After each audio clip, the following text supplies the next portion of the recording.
વડોદરા જિલ્લા કલેક્ટર કચેરી ખાતે કેબિનેટ મંત્રી નરેશ મગનભાઈ પટેલની અધ્યક્ષતામાં વિશેષ પ્રથમ બેઠક યોજાઈ હતી. આ બેઠકમાં ડાયમંડ જ્યુબિલી કોટેજ ઇન્ડસ્ટ્રીઝ કેન્દ્ર ખાતે નિર્માણ પામનાર અત્યાધુનિક વડોદરા હાટ પ્રોજેક્ટ અંગે વિસ્તૃત પ્રેઝન્ટેશન કરવામાં આવ્યું.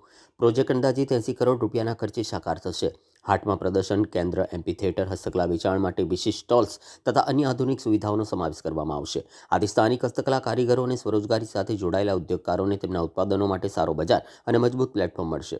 કેબિનેટ મંત્રીએ જણાવ્યું કે આ પ્રોજેક્ટ માત્ર વડોદરા માટે જ નહીં પરંતુ સમગ્ર રાજ્ય માટે એક મોડેલ સાબિત થશે અને વિકસિત ભારતના સંકલ્પને સાકાર કરવામાં મહત્વપૂર્ણ યોગદાન આપશે. આ બેઠક દરમિયાન મ્યુનિસિપલ કમિશનરે કામગીરી સમયસર ઝડપથી પૂર્ણ કરવાની ખાતરી આપી. પ્રોજેક્ટ પૂર્ણ થતાં શહેરને નવી ઓળખ અને કારીગરોને રોજગારીની નવી તકો મળશે તેવી અપેક્ષા વ્યક્ત કરવામાં આવી હતી.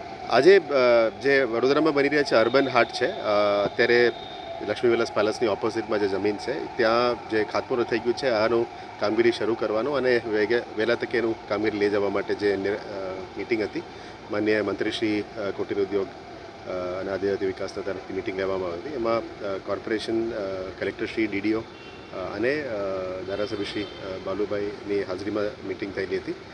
એટલે આવનારા દિવસોમાં આનું કામગીરી જ્યારે આરએનબી દ્વારા કરવામાં આવશે પછી કોર્પોરેશનનું પણ જે રોલ આવશે એની અંદર અમે સહયોગ આપીશું.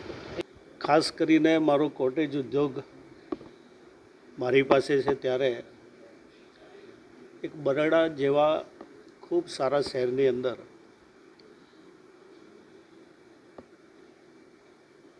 અર્બન હાટ બજાર ભવિષ્યને ધ્યાનમાં રાખીને બનવાનો છે. 80 કરોડ રૂપિયાથી પણ વધારે રૂપિયા આમાં ખર્ચાવાના છે.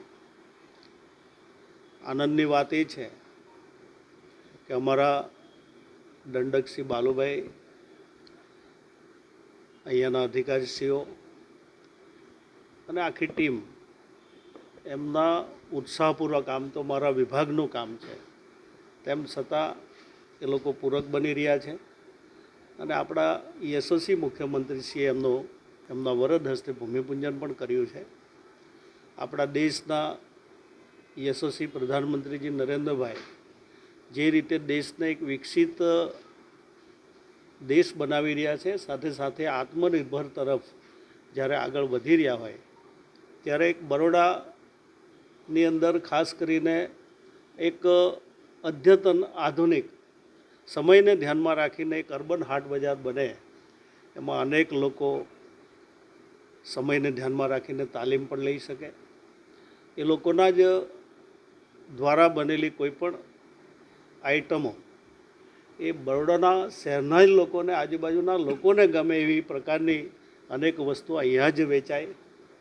એટલા માટે તો આપણા આદરણીય નરેન્દ્રભાઈ મોદી સાહેબ કહે છે કે વોકલ ફોર લોકલ એને ખૂબ મહત્ત્વ આપી રહ્યા છે કે જેથી સ્થાનિક લોકોને રોજગારી પણ મળે અને સ્થાનિક લોકો જ જો ખરીદી કરશે તો સ્થાનિક જે આપણા કારીગરો છે, જેમની પાસે હુનર છે, એને પણ ખૂબ સરસ મજાની રોજગારી મળી રહે એવા એક શુભ હેતુ સાથે આ હાટ બજાર બનવાનું છે. અમારી આ પ્રથમ બેઠક છે, મારો વિભાગ છે અને જ્યારે અહીંયા કોર્પોરેશન પણ ખૂબ ધ્યાન આપી રહ્યું છે. મારા MOS સૌરભજી બી આજે અહીંયા ઉપસ્થિત છે. પૂરા પ્લાનનો અમે પ્રેઝન્ટેશન જોઈ લીધું છે. ફરીવાર પણ મિટિંગ રાખીશું. આજે મારા વિભાગ દ્વારા જે 200 સ્ટોલ સાથેનો એક મેળો અહીંયા અત્યારે 5 વાગે એનો અમે ઉદ્ઘાટન કરવાના છે. એ પણ સાથે સાથે હું આશા રાખું છું બરોડા શહેરના લોકો, આજુબાજુના લોકો એનો પૂરેપૂરો લાભ લે. ચોક્કસ જેટલો લોકો લાભ લેશે એટલા જ સ્થાનિક લોકોને રોજગારી મળશે એવું મારું માનવું છે. એટલા માટે ફરીવાર આપના માધ્યમ દ્વારા જે સ્ટોલનો અમે અત્યારે ઓપનિંગ કરવા જઈ રહ્યા છે એમાં બધા લોકોને મારું નિમંત્રણ છે.